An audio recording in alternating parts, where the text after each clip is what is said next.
Dan kalau tadi saya mau komentarin Bang Toel soal pertandingan tadi, seru dan berkualitas ya Bang Toel ya? Kualitas pendekatan taktikalnya berbeda. Iya. Itu mungkin berkualitas dan seru buat orang Australia.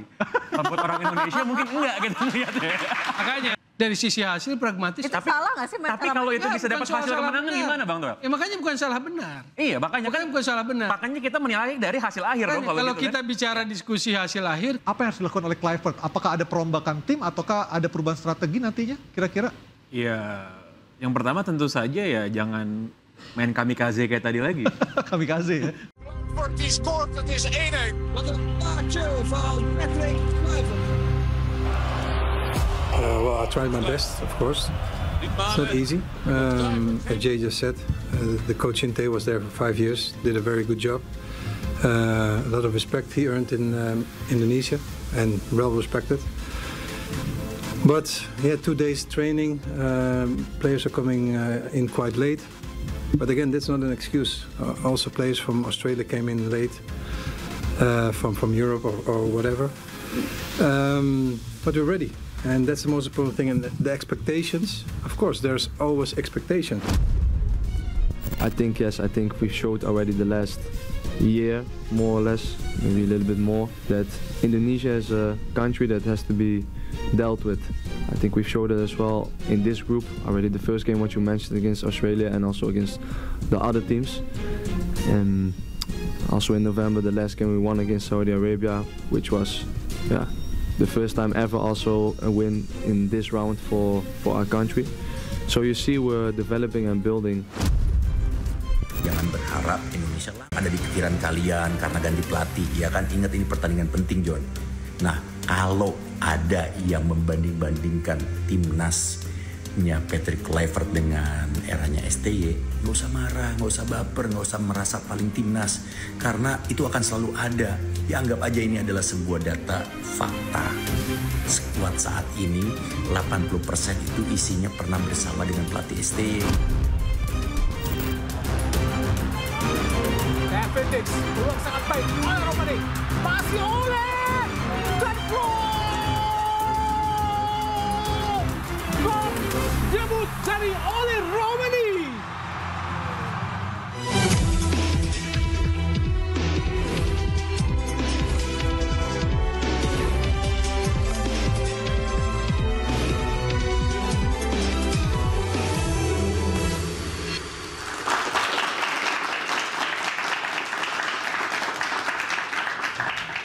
Selamat malam pemirsa, sore tadi Timnas Indonesia awalnya tampil agresif di markas Australia.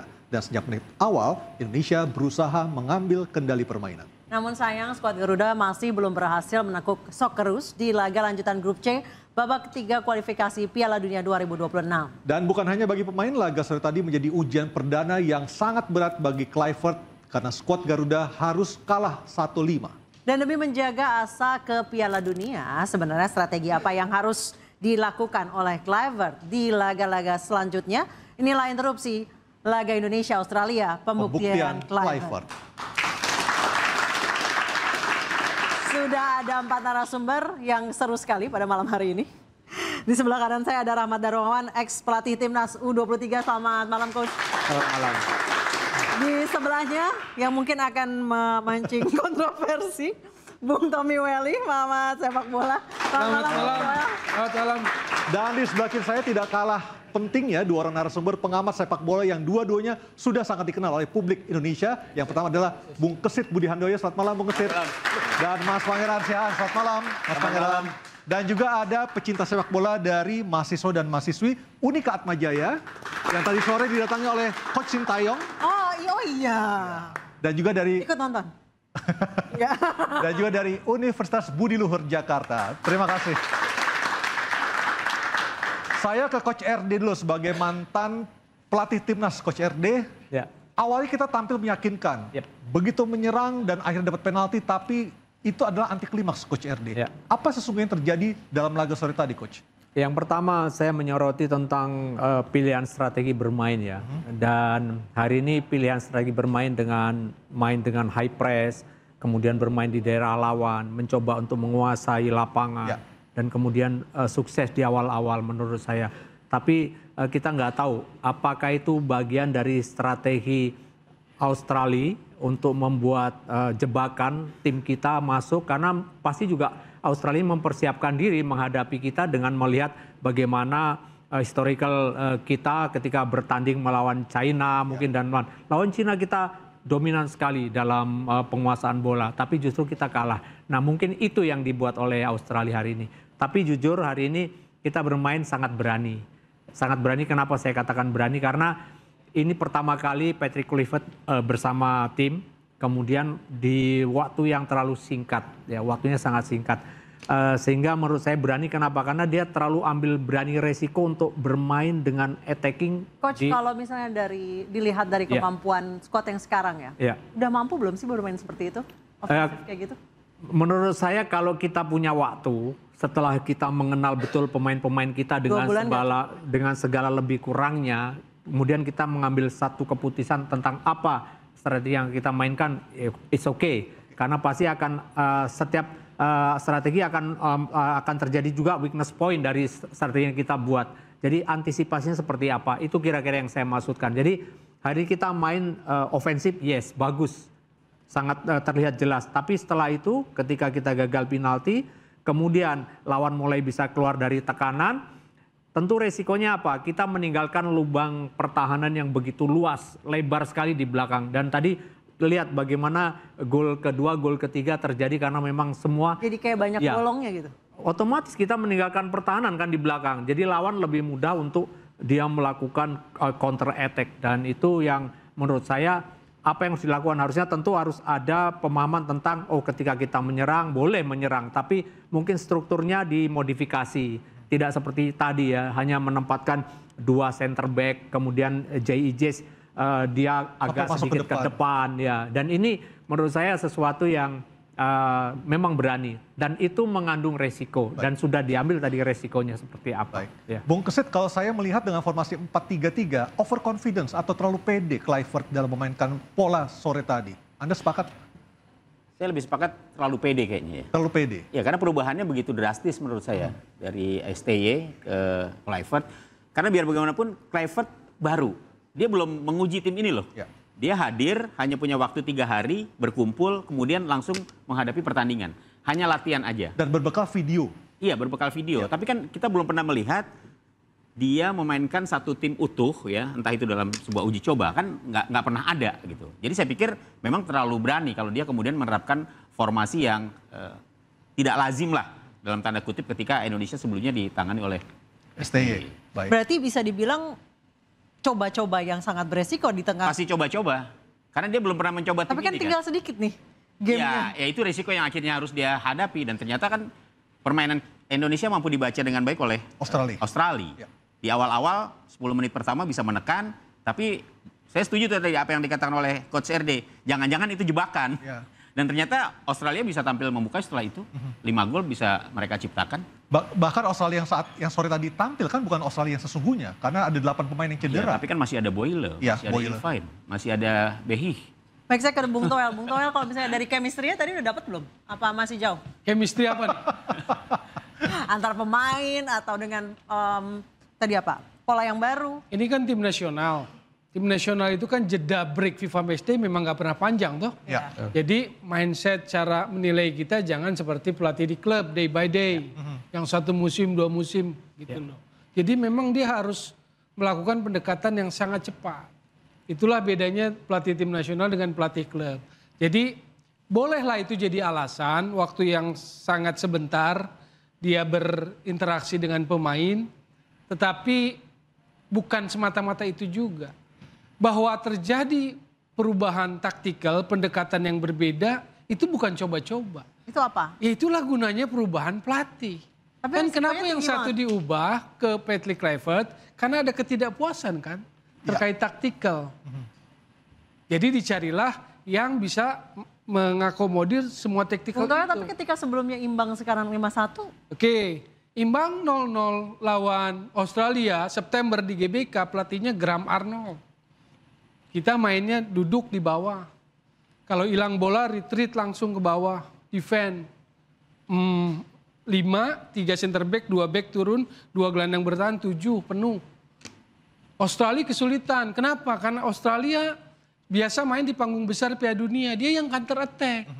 Ketika disuruh dominan, waktu Graham Arnold dia main pakai wing kekuatannya. Itu yang diubah sama Tony Popovich. Waktu habis draw sama kita, Graham Arnold dipecat sama Australia. Karena 2 pertandingan dia 1 poin. Masuk Tony Popovich. Ini temannya tim Cahill McViduka ini Tony Popovich. Dia ubah kan, gaya mainnya 3-4-1-2. Jadi dia mengerucut. Jadi cara membongkar pertahanan, dia nggak cuma lewat wing gitu loh. Wingnya dia pakai yang wing back. Kayak tadi nomor 3 yang bikin gol heading sama Aziz Behicks di sebelah kiri. Sebelah kiri. Jadi ada perubahan. Nggak bisa sama membandingkan Australia yang Graham Arnold dengan Popovich. Nah kitanya sedang berubah. Dan memang luar biasa perubahannya kalau mau dibilang istilah tadi Coach RD sangat berani.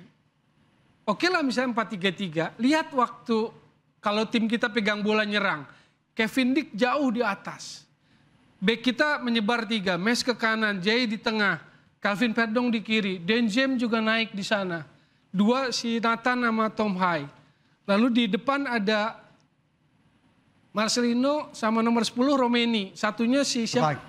Strike. Jadi 2 ini disuruh support si Rafael Strike. Apakah dengan taktikal pilihan itu seperti Coach RD sebagai seorang pelatih dia mikir itu? Dia tahu resikonya, tahu. Dia perhitungkan resikonya, dia tahu. Kalau counter attack gimana? Cuma resiko itu menjadi besar ditambah apa tadi? Error. Pemain melakukan error, kesalahan gitu loh. Itulah yang terjadi besar. Bola gol dari 5 kan 3 bola mati sebetulnya awalnya. Sepak pojok. Termasuk gol pertama yang ditarik kalau di film Nathan. Plot twist itu penalti kan. Kita dapat penalti, nggak lama kemudian kita dapat penalti. Penalti kita gagal, penalti dia masuk. Kan itu situasi yang ekstrim di lapangan itu.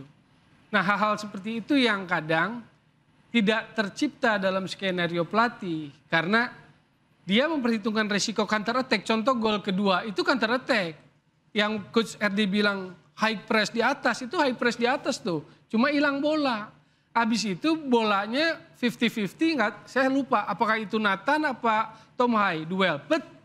Kena kaki lawan, bola lob di atas J. Yang lolos nomor 7. 1 lawan 1 dengan siapa? Kiper, ya tinggal di lob 2-0.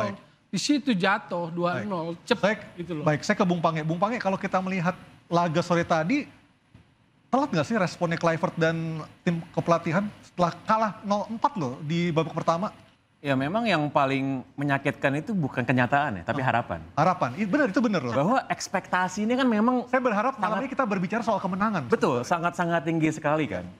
Kita tahu bahwa ketika ada pelatih baru, pelatih Kluivert harapannya lebih bagus daripada yang sebelumnya. Lebih atraktif daripada yang sebelumnya gitu kan. Kita tahu ini namanya ada proses belajar ya, learning curve. Bener, untuk pertandingan internasional ketemu cuma 3-4 hari.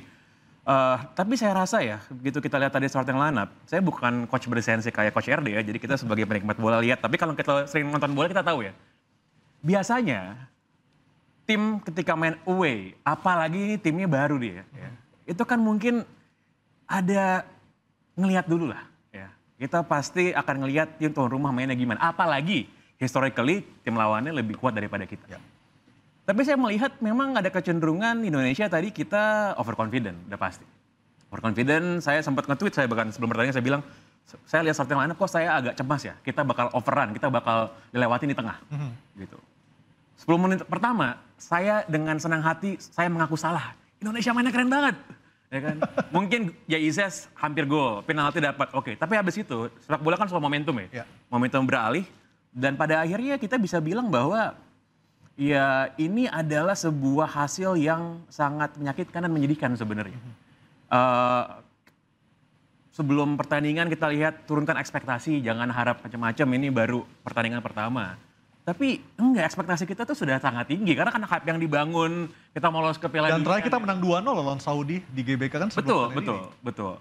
Jadi saya rasa pertandingan berikutnya, saya rasa kita nggak dalam posisi untuk, kalau bahasa Coach Erdit tadi, untuk coba-coba. Ya. Saya pengen lihat Indonesia menang. Karena pada akhirnya ya, ball possession yang menang siapa? Indonesia. Shots paling banyak siapa? Indonesia. Passing sama agresif menang siapa? Indonesia. Yang menang pertandingan skor akhir siapa? Australia. Dan so it's all about the final score buat kalau sepak bola. Umpangnya berarti kita tanggal 25 mesti gimana? Mesti menang. by any means. Iya, menang dan cetak gol yang banyak. Karena selisih golnya lumayan nih. Betul. Udah defisit 5. Bisa nggak? Bisa dong, harus bisa. Iya. Oke, kita akan lanjut lagi nih ya. Iya. Kita akan tanya lagi. Gimana caranya dapat gol yang banyak? Betul, dan juga banyak sekali tagar Kluivert out di lini masa sosial media. Interupsi segera kembali.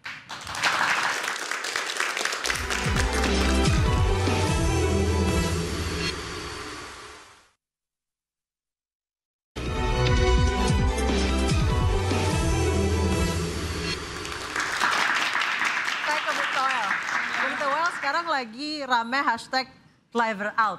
Kluivert out, siapa yang harus in? Bung Toel. Canda. Enggak lah. Bagaimana menilai seorang pelatih di satu momen pertandingan? Saya mengkritisi STY 2022 akhir, periode akhir. Kalau seingat saya September bulannya. Tapi mungkin bulan-bulan sebelumnya sudah. Tapi seingat saya September. Itu saya kritisi, lalu kejeda sama situasi Kanjuruhan, lalu AFF 2022 yang gagal juga. Terus 2023 baru. Karena periode ketua umumnya kan beda. Jadi itu berapa tahun dia tuh? 20, 21, 22, 3 tahun. Saya baru kritisi. Jadi saya amati. Artinya terlalu cepat ketika meminta Kluivert out seperti itu? Ya, jadi bukan tadi soal PD gini loh. Ini pertandingan yang sama-sama butuh poin. Australia butuh poin. Indonesia butuh poin. Jadi saya nggak yakin bahwa pemain itu tapi ini harapannya overconfident. Harapan masyarakatnya udah tinggi banget. Betul. Jadi saya nggak bantah harapan itu. Karena pikirannya adalah masuk Piala Dunia dengan cara apapun. Kemarin udah di posisi 3 nih. Terus saat ini malah jadi turun gitu. Lah makanya kan harapan itu yang sebetulnya selama ini menjadi membius kita. Bahwa apapun caranya harus masuk dan ada peluangnya. Maka dilakukan kan. Maunya menang kan. Nggak mikir bagaimana caranya menang. Bagaimana ini, bagaimana kan nggak mikir itu. Artinya proses ya Bung Toel ya, tadi Bung Toel sebutkan. Oke, ya. ginilah. Bahwa Indonesia, PSSI melakukan akselerasi di Timnas lewat naturalisasi itu. Kan tadi di komposisi yang 23 itu 17 naturalisasi. Pemain kitanya 6 kan? Ya. Itu untuk mengakselerasi. Levelingnya di luar Jepang ya, di grup C ini ya. Sama nggak? Menurut saya sama. Kita punya peluang sebetulnya lawan Australia, Bahrain, China, Arab Saudi. Arab Saudi malah udah dikalahkan. Jadi sama levelingnya ada. Tapi leveling yang ada itu apakah sudah maksimum belum? Kan itu yang jadi dasarnya. Dan tadi main 10 menit pertama, karena masih draw 0-0, saya merasa bahwa ini pemain ini bisa main dengan cara seperti itu. Yang kata Coach RD sangat berani. Saya pun mengakui garis pertahanannya di atas kok. Nggak kayak yang kemarin di bawah numpuk di depan area penalti parkir bus. Ini di atas. Jadi lebih memperlihatkan secara kualitas. tontonan lebih seru. Kalau kita bicara kualitas tapi resikonya sepak bola, lebih tinggi toh? Ya, kalau secara kualitas sepak bola ini sepadan dengan yang didatangkan. Kalau Anda dikasih kendaraan mobil dengan cc besar, Ferrari misalnya, nggak boleh sorry nyebut merek, Anda harus kencang gitu loh. Tapi kalau Anda dikasih yang ya biasa, jadi ini soal cc juga gitu loh. Kalau kita bicara filosofi bola ya. Di luar hasil, kalau bicara cuma hasil 5-1 ya sangat buruk. Oke, kita lihat dulu pernyataan dari mantan pelatih timnas kita, Coach Sinteyong yang tadi sore nonton di Unika Atmajaya. Kita akan lihat bersama, silakan. 호주까지 가서 열심히 최선을 다한 것 같아. 앞에서 선수들이 전방 압박 들어가고 최선을 다했지만 시간이 부족해서 세트피스의 맨투맨을 놓치는 게 결정적으로 치지 않았나 생각하고 있다. 안타까운 점이지. 사실은 세트피스에서 골을 안 먹어도 될 것을 이제 골 먹으면서 우리가 대량 실점했는데 아마도 클로베이트 감독이 시간이 부족해서 그런 세트피스 훈련을 못하지 않았나 생각이 들고 결정적인 순간에 우리가 골을 넣었으면 분위기가 반전됐을 텐데 그런 부분이 좀 아쉬워서 아쉬운 포인트는 했는 부분인데. Coach RD, sepakat Coach dengan pernyataan STY tadi yang komentari kekalahan kita? Ada 3 momen di mana set piece mampu membuat gawang kita kebobolan. Dan itu menurut saya ada beberapa situasi yang harusnya bisa diantisipasi dengan lebih baik lagi. Karena kenapa ketika corner kick terjadi, misalkan ya, itu biasanya ada dua pilihan. Kita mau zona defending atau mau man marking, ya. Kita mau man to man atau kita mau zona. Biasanya banyak tim yang menggunakan dua pendekatan. Ada beberapa pemain yang zona defense, tapi ada juga beberapa yang ditunjuk untuk man marking. Nah, tadi saya melihat memang ada sesuatu yang berbeda. Apakah itu bagian dari strategi baru yang kemudian mau diterjemahkan di dalam pertandingan hari ini? Saya tidak tahu. Tapi faktanya tadi ketika gol yang terakhir terjadi, saya hitung ada 6 pemain belakang kita. Yang satu dia zona, yang lain man marking. Sementara biasanya itu minimum ada 8 atau 7 pemain. Nah, ini yang menurut saya tadi, apakah ini sesuatu yang baru dibuat, kemudian pemain belum mengerti 100% dengan apa keinginan yang dimaksud oleh Patrick Kluivert. Nah, ini bagian dari apa yang tadi mungkin disampaikan oleh STY. Saya setuju itu, tapi secara keseluruhan memang terlepas dari apapun tadi kejadian kita 3 gol loh ya dari situasi set pieces, saya melihat adanya sebuah struktur organisasi permainan yang nggak seimbang. Ketika kita melakukan penyerangan dan ketika disiapkan untuk pemain yang lain untuk mengantisipasi kalau lawan melakukan counter attack dengan cepat. Yang sepatutnya nggak ada masalah. Mau main 4-3-3, kita mau main di daerah lawan nggak ada masalah. Tapi mungkin struktur pertahanannya yang mungkin dimodifikasi. Misalkan oke, yang pemain 5 kamu tetap lakukan press, kemudian yang 5 kamu preventif untuk menjaga situasi lawan melakukan counter attacking dengan cepat. Dan ini mungkin yang mungkin dalam komunikasi kurang berjalan dengan baik, karena sekali lagi saya sangat setuju pelatih nasional itu tidak punya waktu. Di seluruh dunia akan sama masalahnya. Nggak punya waktu yang cukup, itu memang sudah resiko pelatih nasional. Oleh karena itu, menunjuk seorang pelatih nasional yang pertama tentu yang dikedepankan adalah bagaimana cepat untuk berkomunikasi, beradaptasi. Kemudian yang paling penting adalah membangun mentalitas semua pemain untuk menuju satu visi yang sama. Dan kemudian yang paling tidak kalah penting adalah membangun kepercayaan. Dan inilah yang mungkin belum bisa dilakukan dengan baik karena memang sekali lagi ini pertandingan pertama. Saya sangat mengerti situasi ini karena saya juga pernah ada di dalam kondisi seperti itu. Mungkin setelah ini kita harus betul-betul lebih mau untuk introspeksi, melihat seperti apa pertandingan yang berikutnya. Karena sekali lagi ini ujian yang nggak mudah buat Patrick Kluivert.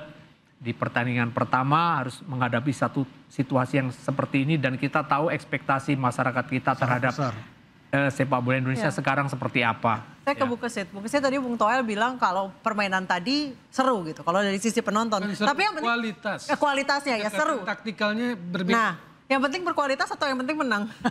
Yang penting menang. Tapi kalau kita melihat tadi analisa dari Coach RD juga dari Coach STY, menurut Bung Kesit nih, Kluivert tuh udah pantas belum sih jadi head coach tim nasional? Ya soal pantas nggak pantas kan ini relatif. Ya. Kalau kita lihat dari CV yang dia miliki untuk tim nasional masih jauh. Masih jauh, menurut saya masih jauh. Dia beruntung aja punya nama besar, Alex Pastor, ya. Dan Denny Lanzat. Otaknya mungkin di Alex Pastor bukan di Kluivert. Kluivert cuma berdiri aja petentang kali begitu ya. Bung Pange, tadi kita juga lihat ya pas golnya Romani ada gestur dari Kluivert tuh kayak tanpa beban juga ya, justru bertepuk tangan dan saya nggak tahu, tapi kalau dari amatan Anda seperti apa? Gini, kadang-kadang kan memang ada faktor X ya, non teknis ya. Kayak misalnya saya sih penggemar sepak bola ya Coach RD dulu waktu di klub sama di timnas gitu. Kita lihat Coach RD berdiri di pinggir lapangan itu ada charm-nya kan. Ada aura, wibawa. Ada wibawa. Bahkan dalam situasi mau menang, mau kalah, mau seri gitu. Ini mungkin yang masih belum terlihat kalau dari Kluivert ya. Dan kalau tadi saya mau komentarin Bang Toel soal pertandingan tadi, apa seru dan berkualitas ya Bang Toel ya? Kualitas pendekatan taktikalnya berbeda. Iya. Itu mungkin berkualitas dan seru buat orang Australia. Buat orang Indonesia mungkin enggak gitu lihatnya. Makanya saya bilang, Karena kalah kalau orientasi kita hasil, clear, nggak ada diskusi. No issue, no discuss, no debat. jelek. Tapi perubahan itu adakah dari segi permainan, dari segi apa ini? Iya ada. Kalau yang paham bola, bahwa itu berisiko seperti Coach RD, orang pelatih, iya. Coach RD bilang nggak seimbang, saya bilang asimetris. Kevin Dick didorong jauh ke kanan. Jadi kalau lihat babak pertama, serangan Indonesia cenderung dari kanan Kevin Dick. Dan James, saya agak bingung perannya. Jadi kalau bahasa awamnya nih, bahasa pasarnya nih, orang nonton di lapangan bola, nyerang kagak, bertahan kagak, Dan James itu. Jadi agak tanggung. Itu kritikan, itu masukan. Tapi apakah kritikan itu pantas saya sampaikan di momen pertandingan pertama? Kecuali hasil pertandingan. Hasil pertandingan kenapa begitu menggusakan kita? Karena kita diarahkan pada keinginan, pada mimpi lolos Piala Dunia. Targetnya harus menang semua. Tadi nggak usah tanya, lawan Bahrain harus gimana? Harus menang. Lawan Cina harus gimana? Harus menang. Kecuali lawan Jepang yang kita nggak, yang kita memang beda jauh level gitu loh. Ya, Tapi lawan Australia, lawan siapa? Australia, Bahrain, Cina harus menang. Gini, kalau soal hasil akhir iya, tapi kan gini, kan salah satu dampak dari kita berdiskusi soal sepak bola di ruang publik seperti ini kan ada ekspektasi yang di-set lagi-lagi. Narasi yang tercipta kan.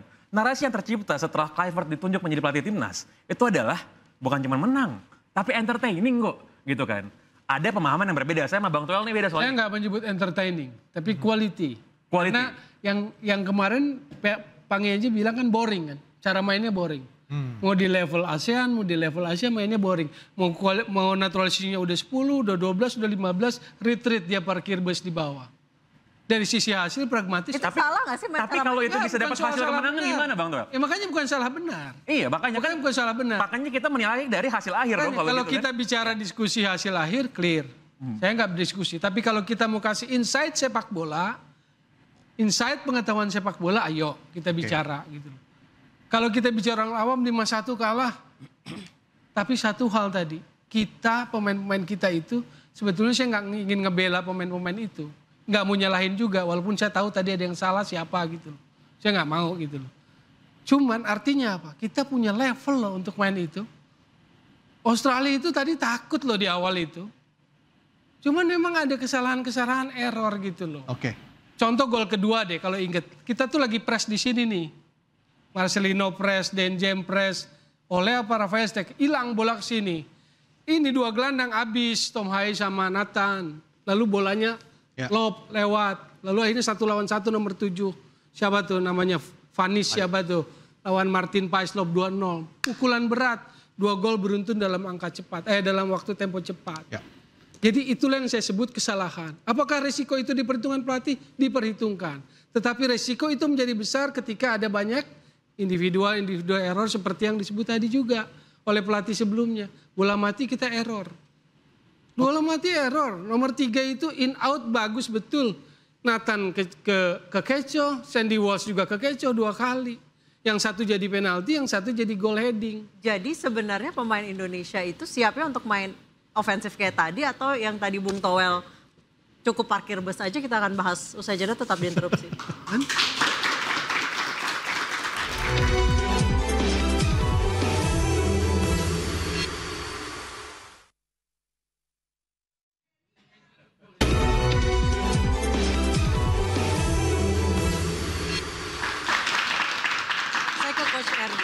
Kalau pemain timnas Indonesia lebih cocok yang mana sih? Yang ofensif atau yang parkir bus kata Bung Toel tadi? Yang gak seru sebenarnya permainannya. Saya pikir apapun taktikal yang dibuat itu nggak ada masalah buat pemain-pemain kita. Yang penting persiapan yang cukup untuk kita melakukan itu. Ya. Lalu kemudian selalu kan ada juga di balik kekuatan kita pasti kita juga punya kelemahan. Dan sebaliknya bisa saling menutupi antara kekuatan dan kelemahan itu. Itu yang paling penting. Nah sekarang kalau kita masih buta dan kita masih belum tahu seperti apa sebenarnya kekuatan tim saya. Maka yang saya lakukan kalau saya seorang pelatih ya biasanya saya cari aman dulu. Amannya apa? Bagaimana strategi bermain adalah membuat sebuah pertimbangan untuk menentukan di mana zona untuk saya bertahan. Bagaimana cara saya bertahan. Nah biasanya saya membuat keputusan kalau saya mungkin belum mengenal penuh dengan tim yang saya lakukan, maka yang saya lakukan adalah membuat zona pertahanan di sepertiga lapangan tengah atau di belakang pertahanan kita. Tujuan saya adalah untuk melihat situasi apakah tim saya mampu menghadapi lawan seperti itu. Kemudian setelah itu kita mengeksekusi di babak kedua seperti apa. Dan ini yang biasa dilakukan. Nah tapi memang hari ini mungkin kita dipertontonkan sesuatu hal yang berbeda. Buat saya itu sesuatu yang wajar, biasalah. Saya tidak minta coach untuk membaca pikirannya Coach Kluivert ya. Iya. Tapi kira-kira apa yang membuat Coach Kluivert itu mengambil resiko sebesar ini? Ya, saya pikir dengan segala pertimbangan mata yang sudah sudah dipikirkan bahwa ini pertandingan melawan Australia ini seperti hidup mati untuk kita lolos otomatis. Kalau tadi menang, maka otomatis kita punya peluang besar untuk kita lolos. Oh, jadi ya udah ngegas aja yuk, ya, ngegas. Tapi kalau kita kalah, kita masih punya kans lagi di 2 pertandingan dan itulah mungkin pertimbangan ya kenapa ambil inisiatif tadi seperti itu. Baik. Nah, ini prediksi saya. Ya. Bung Kesit, kalau kita hitung-hitungan 3 pertandingan sisa nih, ada 2 kandang, Cina dan Bahrain dan juga away lawan Jepang. Kira-kira peluang Indonesia masih bisa nggak lolos ke Piala Dunia? Yang pasti peluang masih ada. Ya. Apalagi kalau 3-3-nya bisa dimenangkan. Sapu bersih ya, dapat 9 angka lawan, ya. China mungkin nggak? Lawan Jepang. Tapi kan kalau yang paling realistis, memang Cina dan Bahrain. Bahrain dan China. Ya. Lawan Jepang susah. Ya walaupun bola itu bundar loh. Juga untuk dapat poin. Apalagi kan. tandang ya. Apalagi Jepang udah lolos. Ya, ya. Tapi saya pikir yang paling penting sekarang adalah ya konsentrasi lah di 2 pertandingan kandang ya. Karena saya pikir ini sangat krusial. Saya kan menganggap bahwa setiap pertandingan saat ini semuanya seperti final. Ya. Begitu kita kalah, ya udah siap-siap lewat. Jangan-jangan malah ronde ketiga kita nggak lolos, ronde keempat apalagi nggak lolos juga jadinya gitu. Kalau kita masih bermain seperti yang ditampilkan pada saat menghadapi Australia tadi. Bung Toel, kita juga tergantung sekali dengan hasil pertandingan dari kesebelasan lain. Dengan situasi malam ini? Ya. Dengan situasi malam ini konsekuensinya lawan Bahrain menang, lawan Cina menang. Berarti kita punya 12 poin. Lolos tidak hanya otomatis dari ronde 3, lihat kiri kanan. Lihat Bahrain, lihat Arab, lihat Australia juga. Tapi kalau nggak dapat pun berarti posisi 3 dan 4 masih mungkin. Kalau 12 poin. Artinya ronde 4. Tapi kalau menang lawan Bahrain dan lawan China. Tapi kalau misalnya saya nggak ngitung lawan Jepang ya. Ya. Kalau lawan Bahrain kita gagal dapat poin penuh, semakin bahaya. Oke, buat dapat 6 poin Bung Pange nih, Cina dan juga Bahrain. Apa yang harus dilakukan oleh Kluivert? Apakah ada perombakan tim ataukah ada perubahan strategi nantinya kira-kira? Ya, yang pertama tentu saja ya jangan main kamikaze kayak tadi lagi. Kamikaze ya? Karena kenapa? Barbar gitu maksudnya. Bukan, itu kan kayak menyerang at all cost itu di awal gitu. Kan gini, lagi-lagi ya kita ngomongin narasi yang terbangun. Kita pengen lihat sepak bola menyerang gitu. Tapi kan sepak bola bukan cuma soal menyerang tapi juga soal bertahan gitu. Kita menyerang oke, bagus banget. Saya juga kaget Indonesia main bagus banget 10 menit pertama gitu kan. Tapi kan pada akhirnya yang membuat kita terpukul itu kan adalah gara-gara defense kita gitu. Jadi kadang-kadang kita harus nge-set juga ekspektasi bahwa kalau memang kita diharuskan untuk melihat sepak bola timnas kita main itu dengan lini pertahanan yang dalam, yang bertahan, ya nggak apa-apa. Kalau itu dibutuhkan untuk kita menang. Termasuk parkir sebenarnya juga nggak apa-apa dong. Kalau saya memang, buat saya bola itu yang penting sangat pragmatis, yang penting menang. Mourinho aja parkir. Apalagi ngomongin tim nasional kan. Iya. Gini, jangan sampai seolah-olah bahwa yang namanya sepak bola itu harus menyerang aja at all cost. Kita maunya bikin gol, tapi kalau bertahan tuh dianggap pengecut. Itu sering terbangun loh kalau buat narasi fans bola ya. Bahwa kalau bertahan doang itu nggak main bola. Namanya enggak. Bola ada nyerang, ada bertahan. Ketika mainnya monoton itu jadi masalah nggak sih Mas Pange? Kenapa, sorry? Mainnya monoton itu jadi masalah nggak sih Mas? Main yang monoton?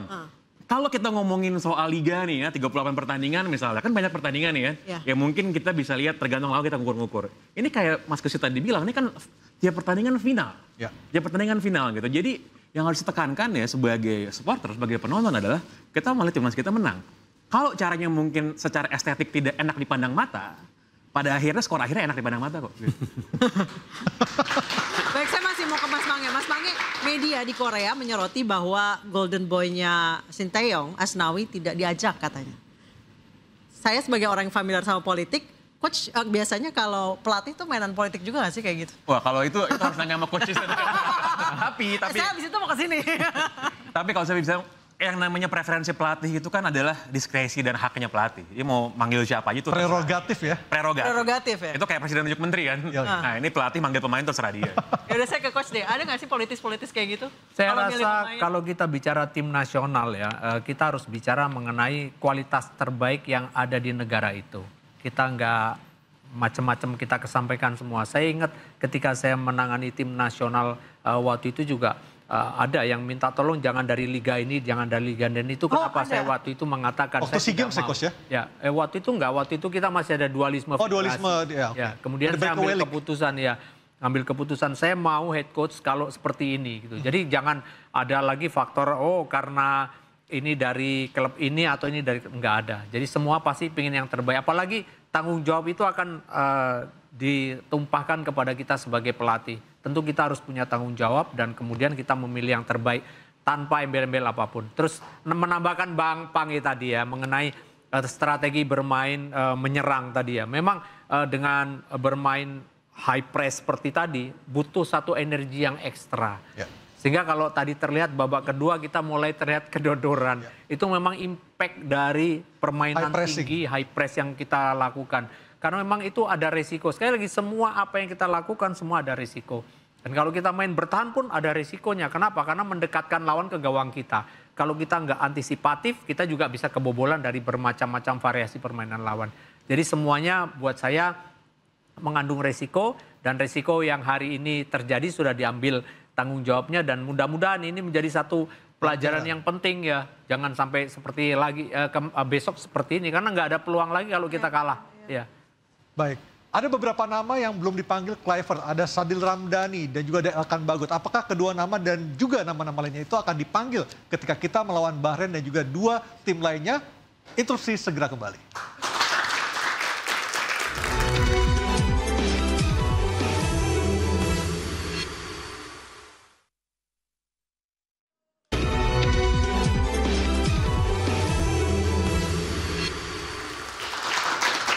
Saya ke Coach RD, ke Coach Rahmat Darmawan. Coach, dengan kondisi seperti ini, jika Coach menjadi head coachnya tim nasional saat ini, apakah masih memungkinkan untuk bongkar pasang pemain, misalnya yang memanggil pemain baru?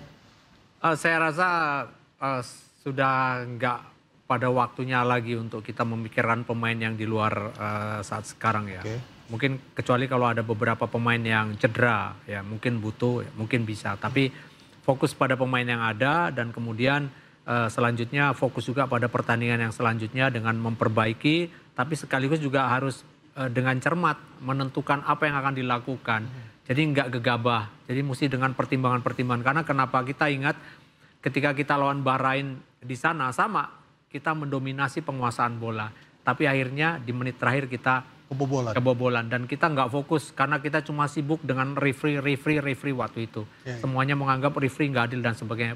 Di sepak bola itu nggak boleh sekecil apapun terjadi untuk kita komplain dengan referee kemudian sampai terbawa emosi, terbawa kita nggak fokus akhirnya kita kalah. Nggak boleh. Seorang profesional yang mesti sampai selesai pertandingan. Dan artinya sekarang tinggal berpikir seperti apa. Karena pasti Bahrain juga jangan pikir dia tidak berpikir tentang cara main tim kita. Sukses dengan menunggu counter attack dilakukan oleh China, dilakukan oleh Australia. Bisa jadi Bahrain akan melakukan hal yang sama. Lalu sekarang bagaimana mengantisipasi melawan strategi yang kemungkinan akan Bahrain lakukan melawan kita. Tinggal sekarang di situ. Nah, apakah nanti akhirnya merubah formasi bermain dengan menentukan beberapa pemain-pemain kita terutama di sektor winger yang hari ini jujur kita bermain tidak seperti biasanya. Karena kenapa? Hari ini saya nggak melihat Kelvin Verdong yang biasanya ada di depan. Bahkan dia beberapa kali membuat peluang. Justru sibuk di belakang ya karena sudah lubang. Ya, kita akhirnya tidak melihat dia tidak maksimal sama sekali kinerja di hari ini. Karena lebih dominan, dia punya kemampuan yang jujur. Yang tadi disampaikan Bung Toel. Dim James ya. Yang harusnya itu diisi posisinya oleh Kelvin Verdong. Mungkin akan berbeda ceritanya ya. Terutama di dalam intensitas serangan kita dari sektor kiri tadi. Ya. Bung Toel, kalau kita melihat di sektor kiper, apakah Martin Paes masih bisa dipertahankan ataukah sudah harus ke Emil Odero? Memang 5 gol itu karena salah Martin Paes. Ya. Jadi cara menilai sepak bola nggak bisa begitu. Karena juga akan sangat menjatuhkan mentalnya. Begitu salah diganti. Nah dia itu kan habis kalau menurut saya. Pernah dipersalahkan. Waktu itu diganti Sahrul Tisna. ada juga jejak digitalnya. Jadi nggak boleh begitu gitu loh. Karena kita juga akan mematikan. Karena tadi prosesnya banyak terjadi dari bola-bola mati. Jadi bukan semata-mata 5 gol itu Martin Paes gitu loh. Kalau soal pergantian pemain, pertanyaan pertama tadi, untuk lawan Australia dan Bahrain kan sudah didaftarkan 29. Nggak mungkin ada perubahan. Dari 29 itu setiap pertandingan harus setor 23 kan begitu. Nah untuk lawan Australia Bahrain sudah masuk. Kalaupun akan ada perubahan, tapi perubahan itu mungkin kecil sekali, itu pun terjadi paling di sektor pemain-pemain dari lokal Indonesia. Kalau naturalisasi pasti akan yang itu. Yang 19 saat ini jumlahnya. Kalau Elkan Bagot masuk 20 gitu loh. Saya nggak tahu dalam kurun waktu Maret ke Juni ini apakah akan dilakukan lagi, saya nggak tahu gitu.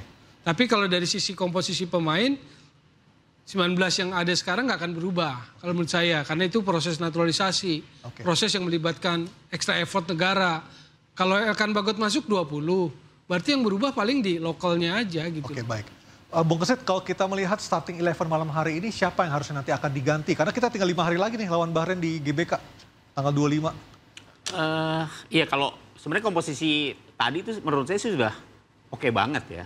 Tapi ya situasinya kan ternyata di lapangan kita bisa lihat seperti apa begitu ya.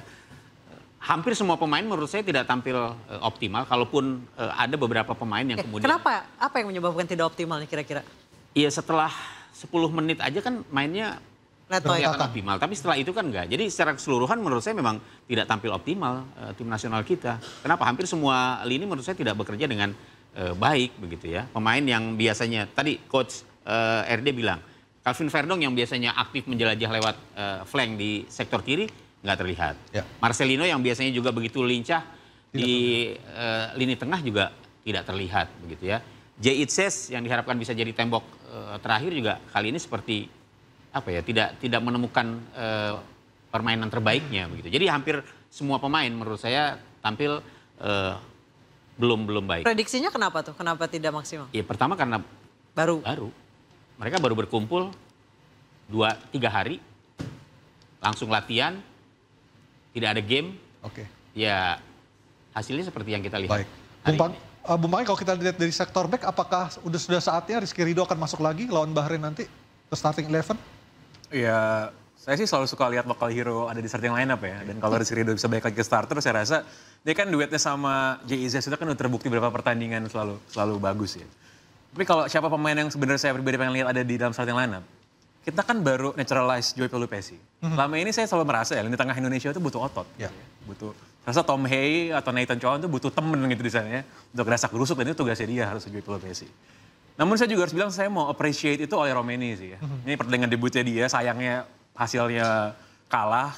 Tapi salah satu better performance tuh tadi di pertandingan tadi itu adalah oleh Romeni. Selama ini kita selalu bilang, coba Indonesia punya striker yang mau di depan, pasti lebih oke lagi. Dan saya rasa tuh kita udah dapet sih.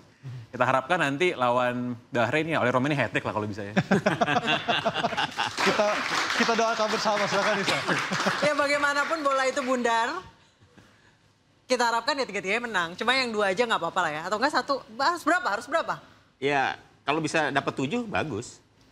Yang 1 nembus Australia, kita kalah. Kan prediksinya diharapkan Indonesia jangan sampai kehilangan poin, dapat 1 poin aja kan dari Australia. Tapi nyatanya kita kalah. Ya nembusnya nanti lawan Jepang. Coach Edri, terakhir nih, skor lawan Bahrain kira-kira berapa skornya nanti di GBK? Saya jujur, selama saya jadi pelatih yang belum pernah saya lakukan adalah saya jadi seorang peramal. Kalah sama Gurita.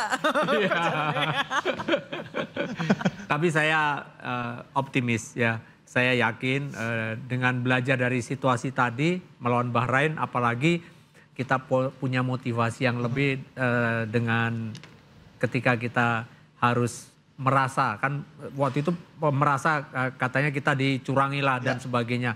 Tentu mudah-mudahan ini menjadi satu motivasi yang lebih lah. Walaupun menurut saya baik-baik aja, itu nggak ada hal-hal yang harus kita ingat hal yang jelek. Tapi yang pasti lawan Bahrain, strategi yang tepat, bermain dengan lebih lepas lagi, dan waktu sekian hari ini jadilah satu waktu yang harus begitu intens dilakukan oleh staf pelatih dan para pemain untuk benar-benar diskusi, untuk berkomunikasi. Karena menjadi seorang pelatih nasional sekali lagi yang dibutuhkan bukan cuma cara melatih mereka, tapi bagaimana membangun yang tadi saya sampaikan, kepercayaan, membangun motivasi buat mereka, dan sehingga juga membangun chemistry antara mereka itu yang lebih dominan ya di dalam waktu sisa ini. Baik. Oke, baik. Bagaimanapun bola itu bundar, Indonesia bisa kalah, bisa menang, tapi yang penting lolos Piala Dunia. Meskipun peluangnya kecil, tapi kita berharap kita bisa meraih poin maksimal di 3 laga terakhir Indonesia.